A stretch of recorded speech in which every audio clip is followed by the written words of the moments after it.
कल मुझे किसी जवान ने बोला, आगा साहब मजलिस पढ़ रहे थे, हमने मजलिस के दरमियान में ही इंस्टाग्राम अनइंस्टॉल कर लिया। मैंने कहा फिर घर जाके दोबारा इंस्टॉल तो नहीं किया गई, क्योंकि यहाँ वो तो जज्बात इतने उभर जाते हैं, समझ में नहीं आता ये क्या हुआ। घर जाके पता मैंने क्यों मौलाना साहब की बातों में आ गया। जाने मोहतरम, लेकिन असल हदफ ये नहीं है कि आप इंस्टॉल या अनइंस्टॉल करें।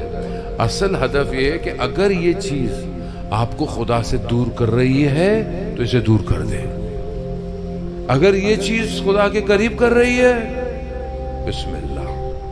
कोई राब्ता खुदा से करीब कर रहा है, करीब। कोई राब्ता खुदा से दूर कर रहा है। अभी लड़का बोलेगा, मौलाना साहब इश्क तो खुदा के करीब करता है, अभी इसका क्या करें।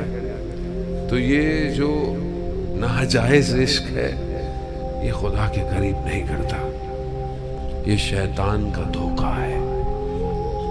दो नामहरम एक कमरे में हों, अब कमरा जरूरी नहीं है कि ये वाला कमरा चैट रूम भी हो सकता है। तीसरा शैतान है। हराम, खुदा की पनाह मांगे जाने मोहतरम। हराम करते वक्त मौत आ गई, माफी नहीं है। जैसी हालत में मरोगे उसी हालत में उठाए जाओ। अल्लाह, बहुत खौफ खाना चाहिए खुदा की बारगाह में, क्योंकि ये मामला बड़ा छोटा है, उधर मामला बहुत बड़ा है। यहां एक गलती की कब्र में सारी जिंदगी इंसान फंसा रहे।